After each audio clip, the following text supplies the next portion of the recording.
y preparados en Génesis, capítulo 29, versículo 1. Siguió luego Jacob su camino y fue a la tierra de los orientales. Es decir, luego de ese encuentro maravilloso que Jacob tuvo con Dios, ahí en Betel, Jacob continuó su viaje, dice, hacia la tierra de los orientales, es decir, hacia las ciudades de Harán, donde vivía la familia de su madre, de Rebeca. Ese encuentro con Dios, hermanos, y las promesas que Dios le hizo en ese momento, de repente debemos entender que debieron haber fortalecido la vida de Jacob. Su mente pues estaría ahora pensando en las promesas que Dios mismo le había dado. Y de hecho meditó en ello cuando iba camino a Harán. Es decir, ya no se sentía solo, ahora se sentía confiado, ahora sentía que él simplemente, Dios había volteado su mirada y estaba puesta sobre él, a pesar de las fallas que había experimentado inicialmente. Él sabía que Dios iba con él y eso tuvo que haber sido un gran consuelo. ¿Por qué? Porque cuando tenemos a Dios de nuestra parte, en algunas oportunidades le he explicado, en el mundo hay dos tipos de personas. Dos. Y alguien dirá, hombre y mujer. No, tipos de personas. Los que tienen a Cristo y los que no lo tienen. Y a ambos tipos de personas nos pasan enfermedades. A ambos tipos de personas nos pasan circunstancias igualitas a veces. A ambos tipos de personas se nos muere un familiar. Pero la gran diferencia es que aquel que no tiene a Cristo está solo. Pero aquel que tiene a Cristo tiene quien le fortalezca. Si murió un familiar, tiene quien le consuele. Si está pasando una situación, de repente falta de trabajo, Señor, por favor, ayúdame a conseguir un empleo. Y yo pregunto, ¿Dios podrá ayudarnos, sí o no?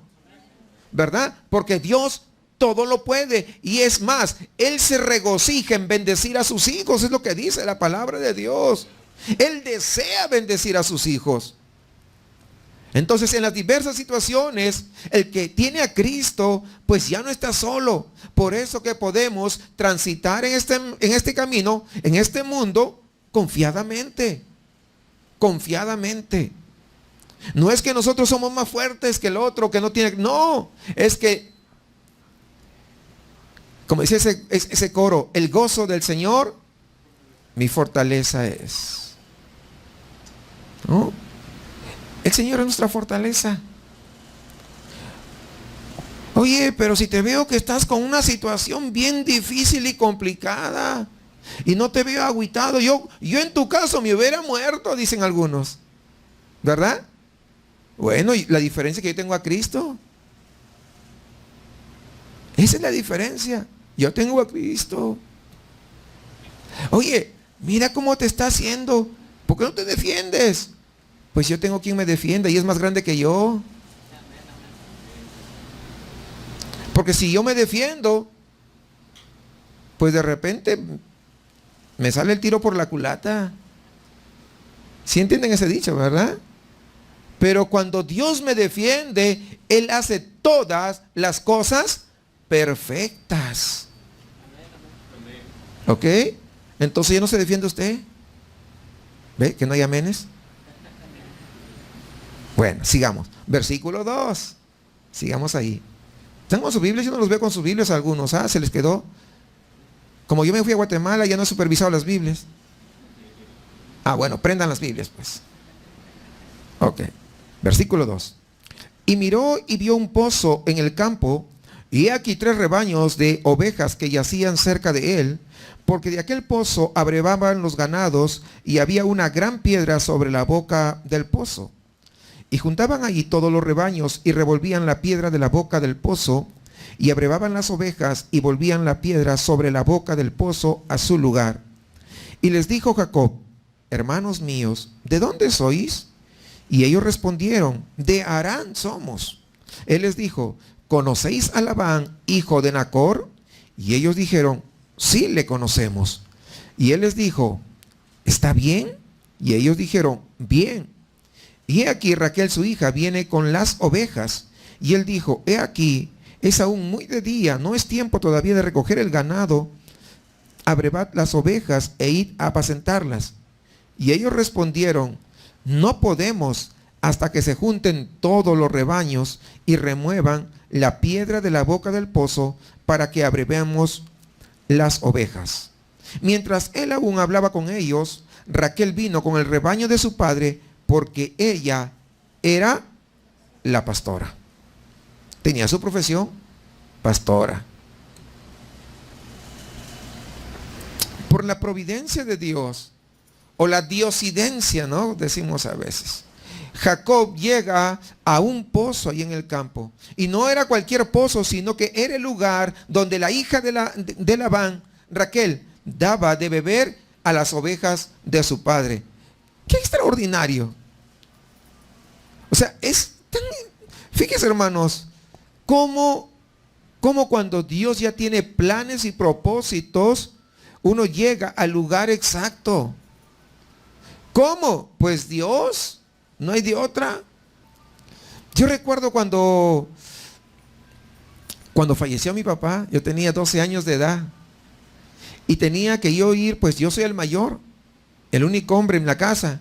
Y como hombre yo tenía que ir a dar el aviso a mi familia. Es decir, por parte de mi papá, a los padres de mi papá. Pues yo hace mucho que no los veía. Yo tenía 12 años de edad. La última vez que los vi fue cuando tenía 4. O sea, no recordaba nada. Así, muy lejanamente. Pero ellos estaban viviendo en un lugar que yo no sabía cómo era. Nos habían dicho: mira que de señal hay una ladrillera ahí ahí donde te tienes que bajar. Y en el camino había muchas ladrilleras. No era cerca, hermanos. Tenía que tomar un autobús. Y eran como, no sé, 60 kilómetros. Para un niño de 12 años. Iba acompañado, pero el guía se suponía que era yo. Pues nos bajamos en la ladrillera. Y luego teníamos que caminar un camino muy largo. Caminar. No recuerdo si eran 2 o 3 horas caminando. Y no sabíamos a dónde. Para dar la noticia. Y no había ride para que nos dieran, hermanos. Y camino y camino. ¿Qué tal si no hubiera sido por ahí? Tendría que regresar todas esas 2 horas a ir por otro lado. Y yo recuerdo que fuimos caminando. Y pues el nombre de mi abuelo sí lo sabía, pero no había gente a quien preguntarle. Seguimos caminando. Cuando habíamos caminado como 1 hora, le preguntamos: Señor, ¿conoce a fulano y tal? Sí, dice: uy, todavía le falta bastante, sígale derecho nomás. Ya saben cómo son esos derechos. Medios chuecos. ¿Verdad? Así son ahí en los pueblitos, ¿no? Sígale derecho. Sí.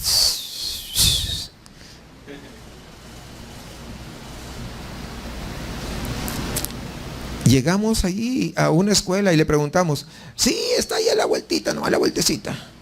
Ya sabe, al pie del cerrito. Ese pie de cerrito, no. Menos mal que en ese entonces pues tenía buena condición física, pues no. Gracias, hasta en eso Dios tuvo misericordia, ¿verdad? Cuando de pronto ya estábamos casi en la puerta y preguntamos: ahí al frente, ahí está, me dijo. ¿Será una coincidencia?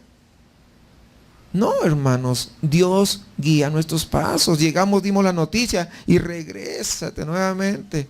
2 o 3 horas, no me acuerdo la verdad, ya hace mucho tiempo. Y pues no estaba tomando el cronómetro, pero es una cantidad considerable. Entonces son coincidencias para el ser humano, pero es Dios quien nos guía. Nunca había ido por esos lugares, hermanos, nunca. Pero así es, Dios nos guía siempre al lugar correcto, al lugar perfecto. Y es lo que pasó con Jacob. Dice que habían 3 rebaños de ovejas cerca del pozo, pastando, pero estaban esperando para beber.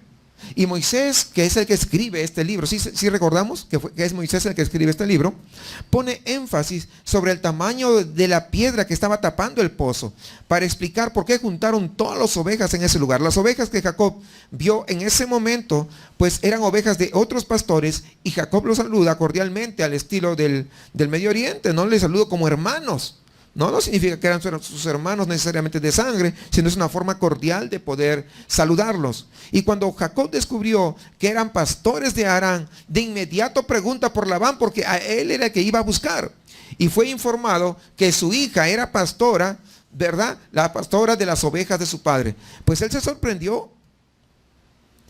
¿Cómo es posible que se estén reuniendo a esta hora, no? A dar de beber a los animales. Y Jacob los anima pues a llevar, a pastar un poco más. Y acá vemos cierto atrevimiento de parte de Jacob, ¿cierto? Pues recién llegas y ya quieres venir acá a mandar.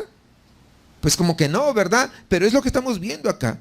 Quería dirigir a personas que ni siquiera lo conocía. Y parece pues casi sorprendente cuando consideramos que Jacob era un varón quieto, cuando dice ahí en Génesis 25, que era un varón tranquilo. No era de tomar iniciativas. Pero fíjese esto, su carácter va cambiando. Ahora comienza a tomar iniciativas. Y al parecer, ¿por qué digo al parecer? Porque la Biblia no lo dice, pero al parecer ese encuentro genuino y personal que tuvo con Dios, ¿verdad? Ahí en Betel estaban comenzando a transformar a este hombre. Y mientras conversaba él con los pastores, dice que llega Raquel con el rebaño de su padre. Así que a la luz de todos los eventos posteriores, podemos decir que este fue uno de esos encuentros en la Biblia que ya están divinamente programados a fin de que se lleve a cabo sí o sí. Nos hace pensar, por ejemplo, este encuentro que tuvo Moisés y las hijas de Reuel.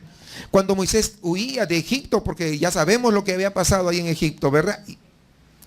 O tal vez nos podemos pensar en el Nuevo Testamento, aquel encuentro que tuvo Cristo con la mujer samaritana, ¿no? Un encuentro que ya estaba dentro de los planes del Señor. ¡Qué tremendo! De igualmente, cuando el Señor tuvo un encuentro personal con cada uno, fue un momento determinado, en una circunstancia determinada, en una situación determinada. Y muchas veces usó circunstancias determinadas. Algunos tuvieron un encuentro con el Señor en la iglesia, otros tuvieron un encuentro con el Señor en la calle, en el mercado. Y el pastor que fui en esta oportunidad a Guatemala, dice que tuvo su encuentro con el Señor al frente de una cantina. Porque es lo que era un borracho. Pero Dios le habló, porque dijo, ya no quiero seguir viviendo así. Pertenecía a las pandillas, a las maras. Y dijo, ya no quiero seguir así. Y si tú existes verdaderamente, necesito que me ayudes ahora, urgente. Y cuando él le dijo eso, pues Dios en su gran misericordia, no porque le dijo sus palabras bonitas ni nada, porque estaba medio borracho, pero Dios en su misericordia extendió pues su gracia sobre él. Dice que cayó de rodillas y comenzó a llorar, no sabía ni por qué. Y comenzó a decir y a adorar a Dios aún sin saber qué cosa era adorar. Y a pedirle perdón a Dios, que estaba arrepentido de todo. Y comenzó y cuando se levantó después de horas de estar llorando ahí, pues ya era otra persona.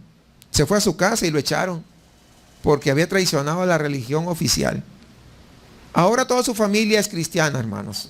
Conclusión, para que no diga, sí me pasa a mí. No. Toda su familia. Yo he visitado sus hermanos, sus padres. Una de sus hermanas ayuda en el ministerio pastoral a su esposo. O sea, están a cargo de otros lugares, de otras obras. Así que es lo que hace Dios. ¿Entendemos eso? Entonces Dios tiene tiempos, momentos oportunos desde antes de la fundación del mundo. Así están los propósitos del Señor. Siempre y cuando uno lo busque, desde luego. Dios no va a imponer a nadie, ¿verdad? Porque si impone, pues sería como robots. Entonces mejor hubiera hecho robots. No hubiera dado ese libre albedrío. Dios no hizo robots. Dios hizo gente con pensamiento. Ahora que me venía pasando migraciones ahí en la Ciudad de México, ¿verdad? Ahí en el aeropuerto, me dice, trae licor, cigarro. Le digo, pues soy pastor. Ah, me dices, disculpe. Se ríe, pues imagínate, le digo, sí. Ah, disculpe, me dice. Y me dice, mire, ¿y qué puedo hacer para tener fe? Me pregunta el de ahí, el que estaba ahí. ¿Qué puedo hacer para tener fe? Pues acércate a Dios. Es que justamente no quiero ni acercarme. Pues le hablé de libre albedrío. Ahí en los minutitos que tuve, ahí le hablé de libre albedrío que tenemos. Dios no te va a exigir, no te va a empujar, no va a hacer nada extraordinario, no se va a aparecer un ángel del cielo, ni va a caer rayos y centellas, ni nada por el estilo. Tú tienes que acercarte porque Cristo ya se acercó, dejando su trono de gloria. Vino a este mundo, ¿para qué? Para poder derramar su sangre a favor de la humanidad. Y aquel que se acerca, entonces puede verdaderamente ser salvo. Entonces, y se quedan así como sacados de onda, porque así iba checando las cosas y yo ahí predicándole. Pues hay que ser intencionales. ¿Recuerden que hemos hablado de eso? Sí, los de migración pues también pueden ser salvos, ¿o no? Claro. Sigamos por favor, versículo 10 al 14, sigamos ahí en Génesis.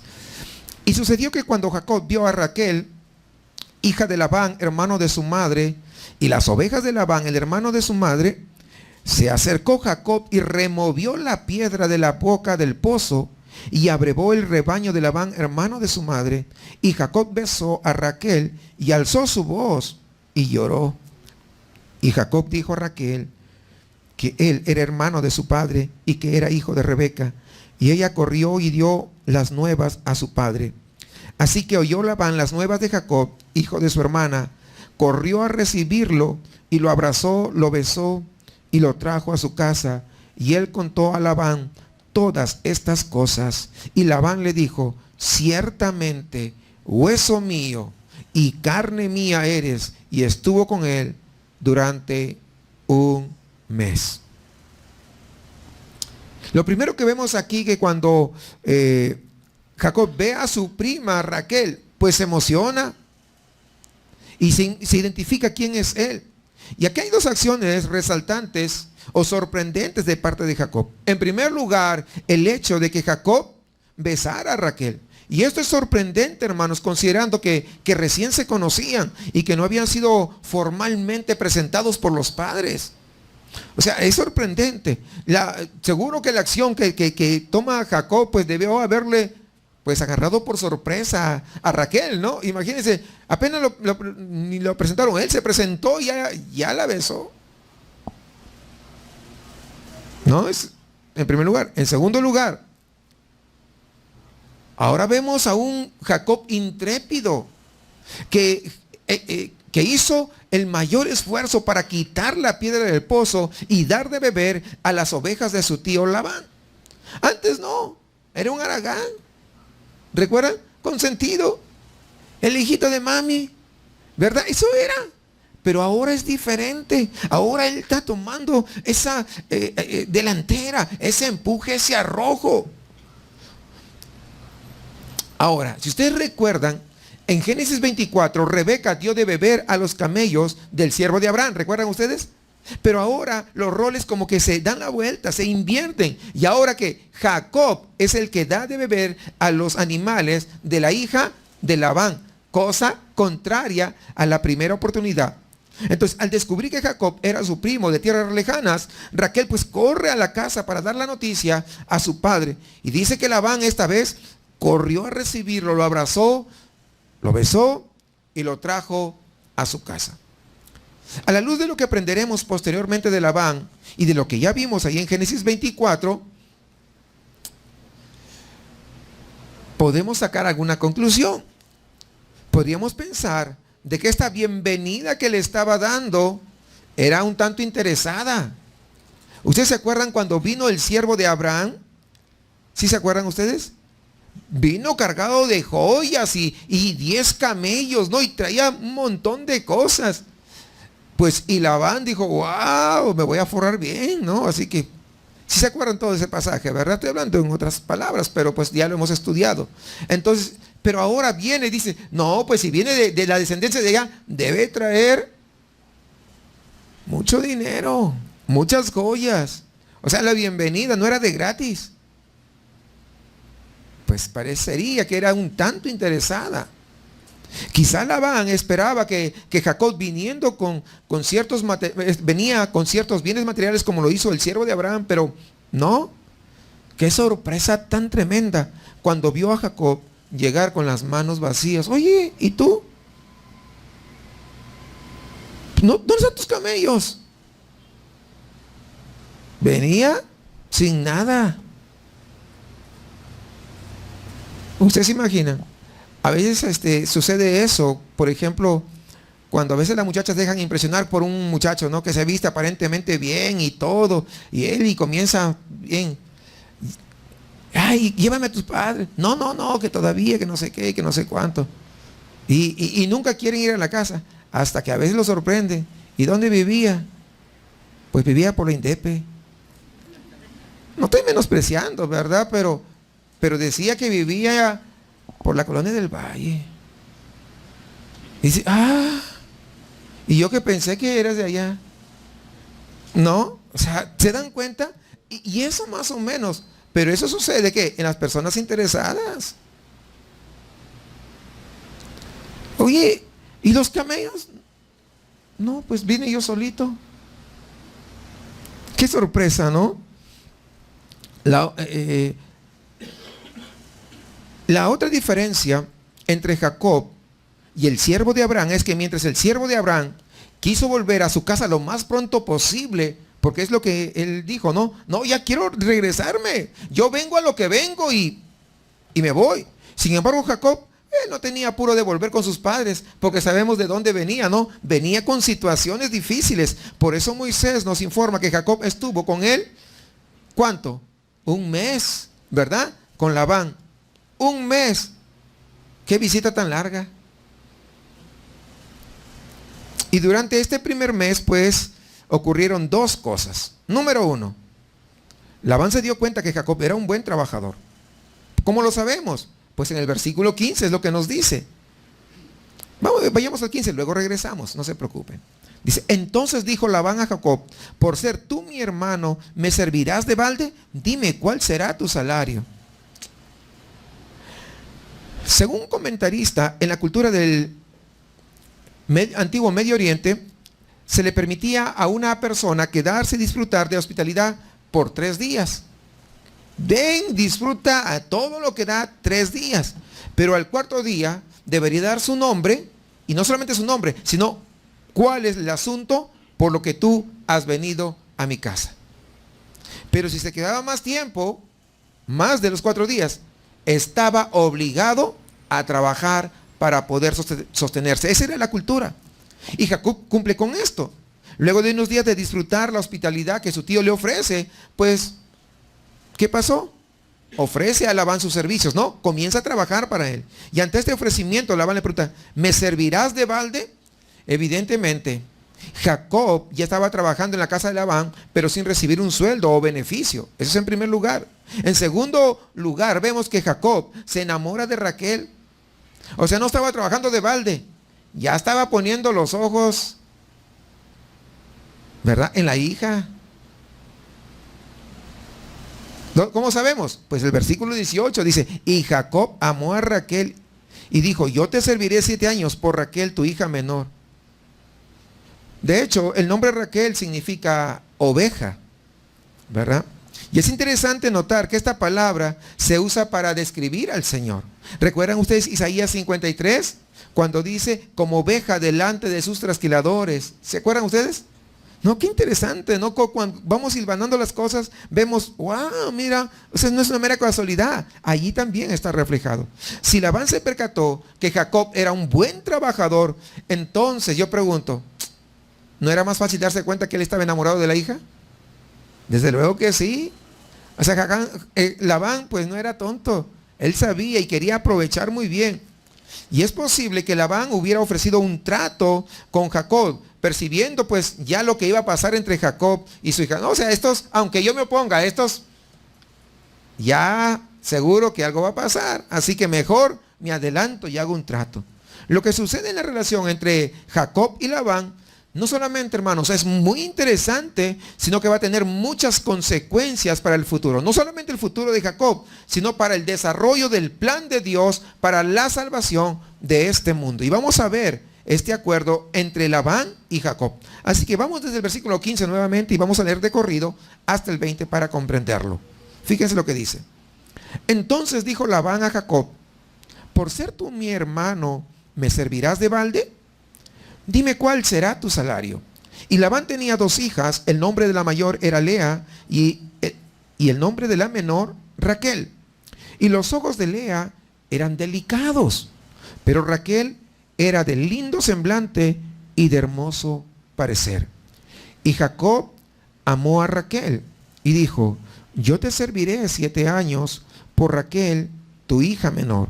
Y Labán respondió: mejor es que te la dé a ti y no que la dé a otro hombre. Quédate conmigo. Así sirvió Jacob por Raquel 7 años y le parecieron como pocos días. ¿Por qué? Porque la amaba. Y le parecieron como pocos días. Algunos están casados 3 meses. Le pareció una eternidad.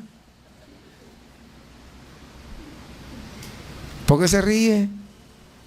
Pues, ¿verdad que sí? Pero cuando uno ama a su esposo, a su esposa, la convivencia, fíjense, uno va aprendiendo a conocerse. A veces sin decir nada, ya sabes lo que la otra persona siente, lo que la otra persona desea. Conoces todo eso. Y eso es mucho más fácil que estar tratando de adivinarle cuando recién estás casado. Entonces, se hace pues la convivencia. ¿Saben cuál es el asunto muchas veces en los problemas familiares? Es que no se conocen el uno al otro, que siempre aguardan sus cosas. Cuando cada uno guarda sus propias cosas, cuando dice: mira, tú respeta mi privacidad y yo te respeto la tuya, ¿para qué te casaste pues? ¿Para qué te casaste si quieres tú? No, a mí dame mi propio espacio, no me asfixies. ¿Para qué te casaste? ¿O no es para eso? Ya algunos dicen: ay, el pastor, ¿para qué está hablando de esas cosas? Debe regresar a hablar de Jacob. Estamos hablando porque a él le parecieron como pocos días porque la amaba. Es decir, cuando uno ama verdaderamente a otra persona, el tiempo se va muy rápido porque quieres disfrutar más y más y se va rápido. ¿O no? ¿No le pasa eso a ustedes? De repente algunos de ustedes no, ¿verdad? Pero oremos al Señor para que también ocurra así. Porque eso es lo que tiene que pasar cuando hay un amor genuino. ¿Ok? Algunos dicen: no, ni quisiera verlo. Bueno, sigamos entonces, porque ya...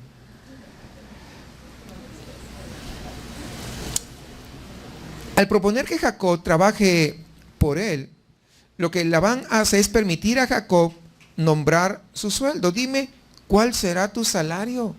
Es decir, ¿cuánto quieres que yo te pague? Y antes de mencionar la respuesta de Jacob, Moisés nos brinda alguna información sobre las 2 hijas de Labán. Por ejemplo, dice que Lea era la hija mayor. Su nombre significa cansada, no casada, cansada. Es lo que significa Lea.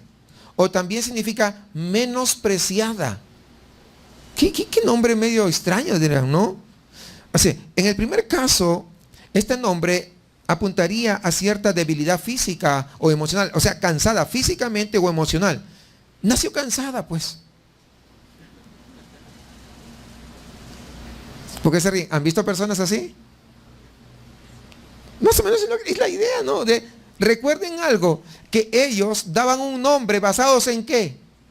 En su personalidad. No como ahora, ¿no? Yo le pongo mi nombre bien bonito, que se llame Cecilia, lagartija. Pues lo que significa, ¿verdad? Pero como Cecilia está bonito, pues ahí le vamos a poner Cecilia. No, sino que en esos tiempos le ponían el nombre de acuerdo a la personalidad. El nombre tenía mucho significado. Por el nombre uno podía saber cómo era la persona, ¿no? Entonces, o tendría cierta debilidad física, les dije, ¿no? O debilidad emocional en Lea. Pues lo que genera, pues de repente, rechazo o menosprecio por otras personas que la conocían, ¿verdad? Entonces se alejaban un poco. Y añade que los ojos de Lea, dice, eran ¿qué? Delicados. ¿No? Es lo que dice, eran delicados. El contraste de Lea con la belleza de Raquel está en la siguiente línea. Indica que debemos tomar la palabra delicados como indicando cierta debilidad o malformación en los ojos de Lea. Por eso contrasta con lo de Raquel. Recuerden que siempre cuando se escribe, siempre muchas veces hay contrastes, y es lo que podemos ver aquí. Raquel dice que era la menor de las hijas, está hablando de contraste, mayor, menor. Una tenía ciertas cosas, la otra cosas diferentes que contrastaban con la primera. Y dice, pero Raquel era la menor de las dos, pero además era la más dotada física y psicológicamente. ¿Por qué? Porque para hacer ese trabajo de pastora, pues tenía que estar bien dotada físicamente, ¿no? Y como ya hemos notado, su nombre significa ¿qué cosa? Oveja, no se olviden, ¿verdad? Raquel significa oveja. Yo tengo una hermana oveja. Pues mi hermana se llama Raquel, ¿verdad? Algunos ya saben, ¿no? La mayoría de ustedes saben. Y Moisés pues la describe como de lindo semblante y de hermoso parecer. Y pues Jacob, como dicen ahora, amor a primera vista, ¿no? Se enamoró de Raquel y propone servir a Labán 7 años a fin de poder casarse con ella. En el antiguo Medio Oriente la costumbre era pagar una dote para el derecho de casarse con una doncella. Se va a casar con una doncella, tenía que pagar una dote. Y Jacob, ¿qué había traído de su viaje? Pues nada. Pero tenía que pagar, no por eso, pues, ¿no? Venía con, ¿saben cómo dicen allá en Perú? Con una mano adelante y la otra atrás. Así llegó Jacob, ¿no? Entonces dice, pues no tengo nada, pero él ofrece pagar la dote, ¿cómo? Con 7 años de servicio al padre de Raquel. Y esa era una dote bastante alta, ¿sí o no? 7 años, hermanos, no es cualquier cosa. Y Labán vio, pues, este es un buen ofrecimiento, o sea que sí valora, ¿verdad? Sí está dando una dote bastante alta, ¿no? ¿Y qué hace? Lo acepta. Es el versículo 19 que acabamos de leer. Así, de este modo, Jacob, pues se quedó 7 años en la casa de su tío, trabajando para su novia. Y no se fue a la cama en esos 7 años, por si acaso. Como ahora. Se comen la cereza por adelantado. Qué triste. Qué triste, hermanos. Qué triste. Y fue el amor de Jacob tan grande, hermanos, que dice el texto, que le parecieron como pocos días. ¿Por qué? Porque la amaba. No como algunos, por tu culpa, mire que tuve que trabajar 7 años con el viejo de tu padre y que no sé qué, y comienza. ¿Ah? Y eso que ya no pagan dote.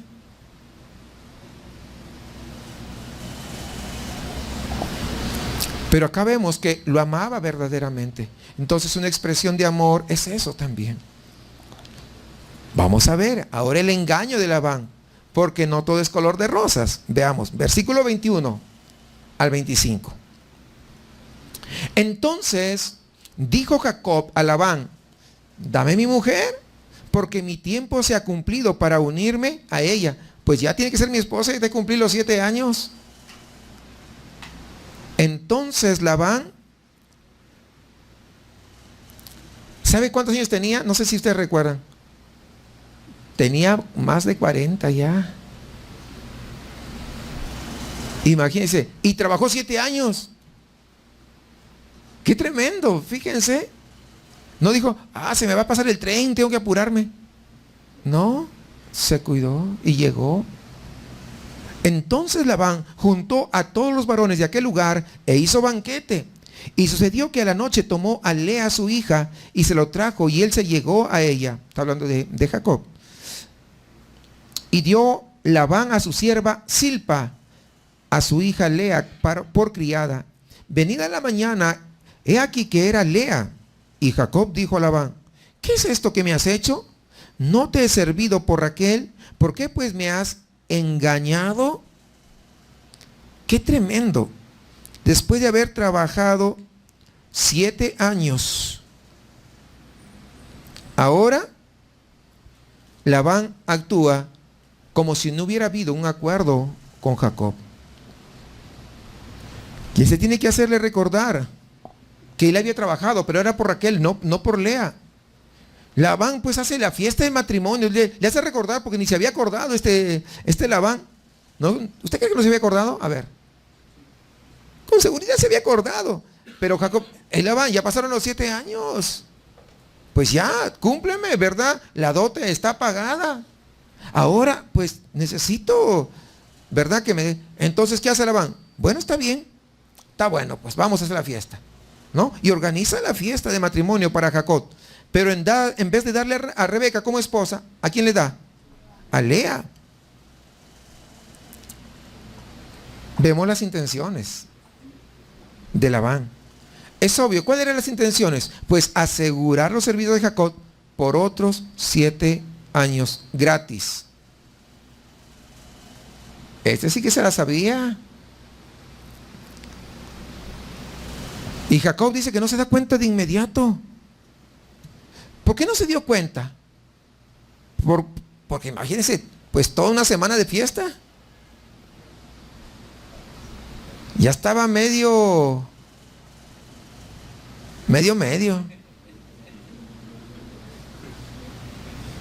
Había comido, había bebido y todo. Y además, pues ya estaba como, su cabeza estaba por fin.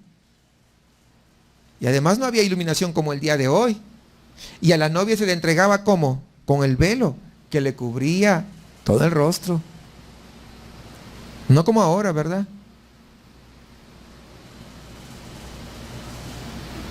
Mejor no sigo. Pero sí entienden, ¿verdad? ¿Qué pasa, hermanos? Todo estaba así preparado por Labán. Él lo había pensado, lo había maquinado de esa manera.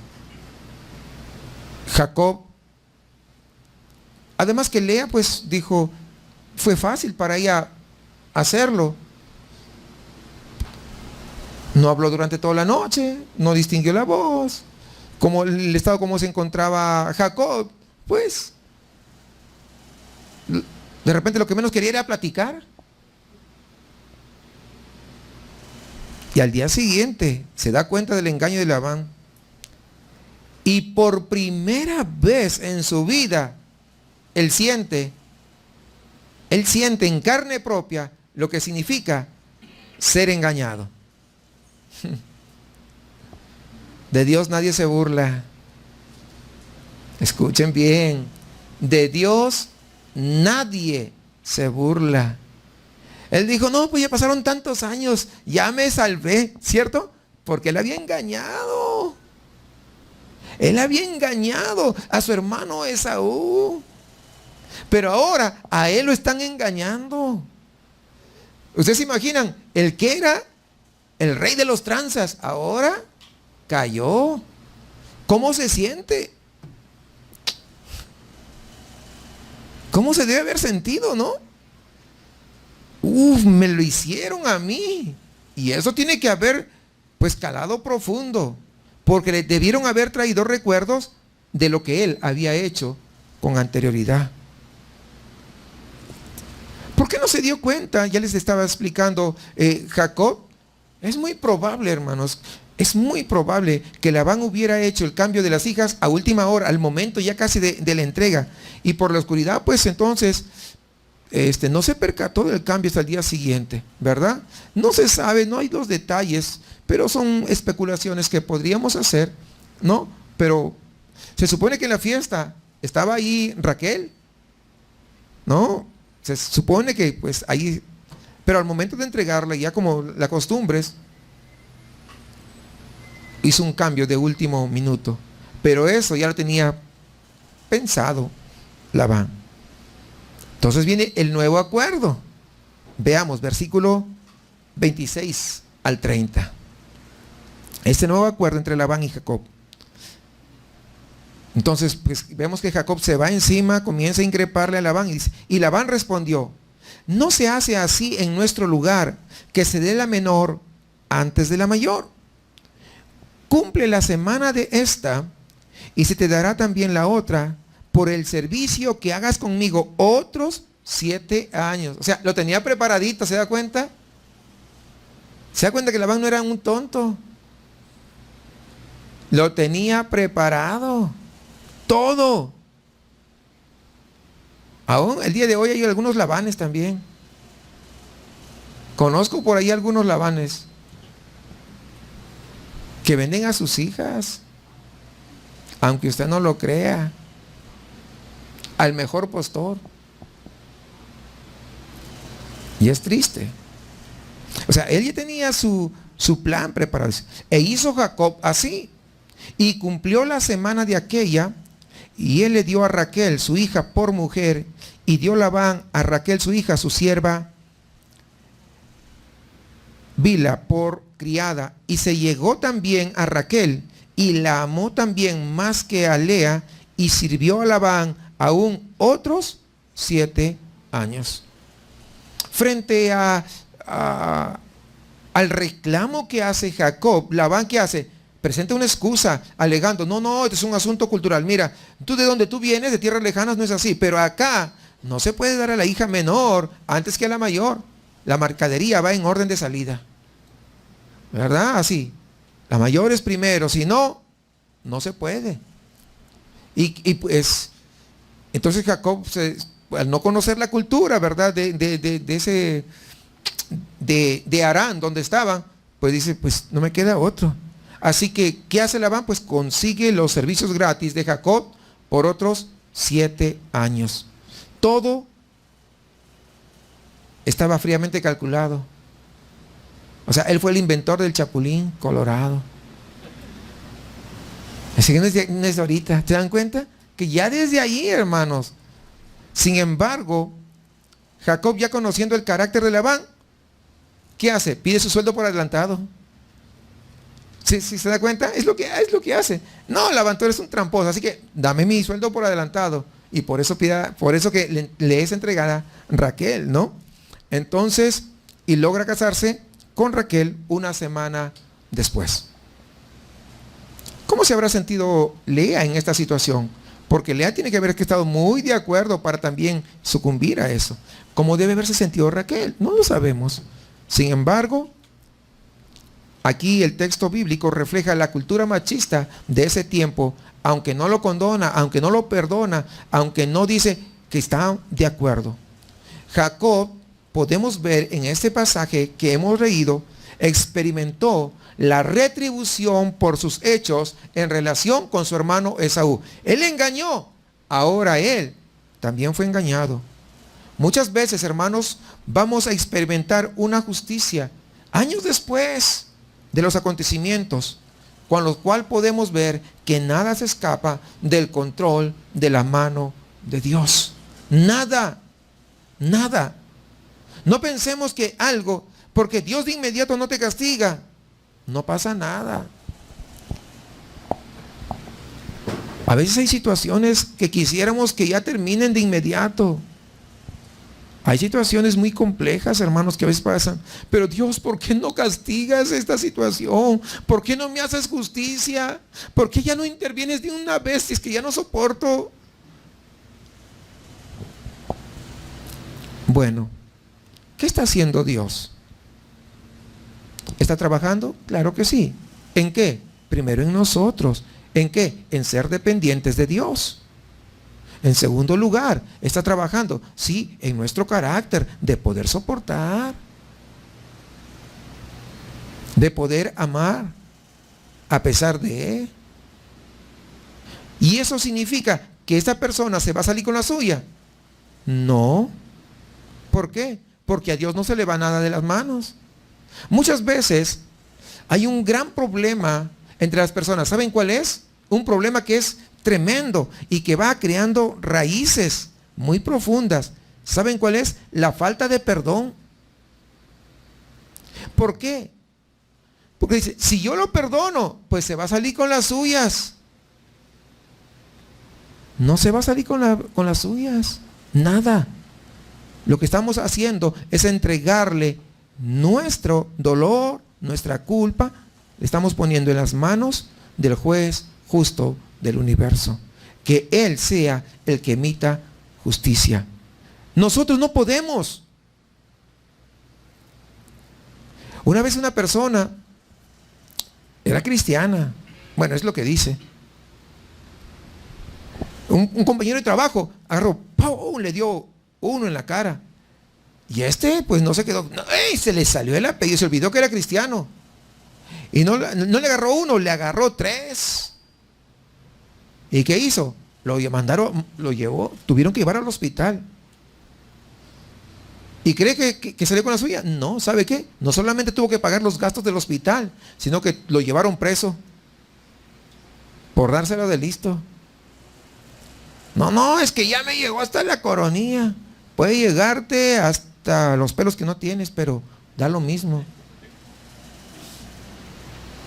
Da lo mismo. No emitas justicia. Todo ponlo en las manos de Dios, porque nada se va a escapar. Deja que Él haga justicia. Entonces, si usted ha ido con el desarrollo que hemos realizado, usted podrá ver que detrás de los detalles de esta historia podemos distinguir qué cosa: la mano invisible de Dios obrando. ¿Para qué? Para cumplir sus propósitos. ¿Cuál es? Ese pacto que hizo con Abraham. ¿Recuerdan? Que iba a pasar a su siguiente generación. ¿No? Ahora, ¿qué está haciendo aquí?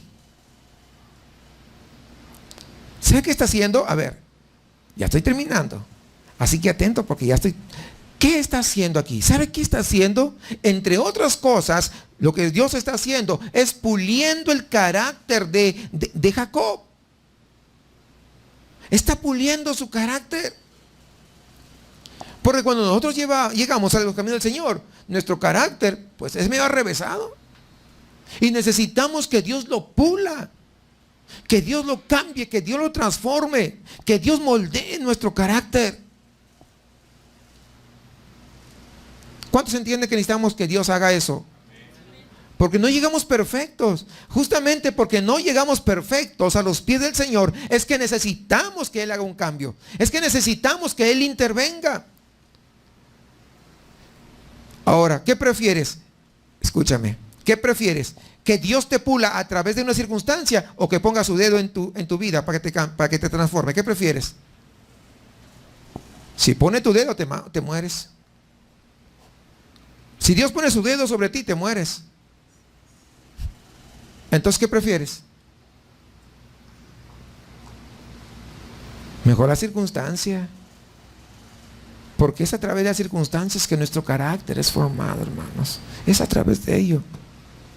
Entonces, a través de esto, puedes entender, puedes comprender, puedes discernir la mano de Dios en las adversidades de tu vida. ¿Está Dios queriendo pulir tu carácter en medio de ellas? ¿Qué pasa con las adversidades? ¿Te quejas o agradeces? En la mayoría de veces lo único que hacemos, es quejarnos. Quejarnos, ¿por qué a mí? ¿Por qué a mí? ¿Por qué a mí? ¿Por qué a mí? Pero no somos capaces. ¿Sabe por qué decimos por qué a mí? Porque no hemos conocido a Dios. Porque si nosotros conocemos a Dios, entonces podríamos entender que a Él no se le escapó ninguna circunstancia, se le escapó de sus manos. Sino que podríamos decir: gracias, Señor, no me gusta esto, no me gusta lo que me está pasando, pero te agradezco porque entiendo que a ti no se te escapan las cosas de tu mano. Y que en medio de ellas hay un aprendizaje para mi vida. Señor, pero cuando yo haya aprendido, cuando tú entiendas que yo aprendí, por favor, quítalo, porque realmente no lo soporto. Hay que agradecer a Dios que aún se fije en nosotros, que no se haya olvidado de cada uno de los presentes y que esté trabajando en nosotros. Hay que agradecerle que todavía, así como el herrero, dice que en una oportunidad fue una persona a visitar a un herrero. Y en la puerta, antes de entrar, a un costado, este herrero hacía espadas. A un costado había un montón bien grande de espadas, así todas chuecas, medias torcidas. Había bastantes espadas. Y cuando entra, le dice, quiero hacerte una pregunta. ¿Por qué allá afuera tienes tremendo montón de espadas así torcidas? Bueno, le dice, déjame, yo te voy a explicar. Pero primero quiero que tú veas el proceso para poder lograr sacar una espada perfecta. La espada, en primer lugar, el metal se calienta a cierto nivel, a cierta temperatura. Se vacía en el molde y luego eso se pone en el yunque y se golpea así, muy caliente. Se está golpeando, se está moldeando y luego se mete en un agua fría y comienza. Y luego nuevamente a calentarlo y nuevamente en el yunque. Una, otra y otra. Y luego al agua fría. Ese es el proceso. Solamente las espadas, el material que resiste ser moldeado sin quebrarse, sin rajarse, sin tener siquiera un puntito que sea para que se pueda abrir, solamente esas son las útiles.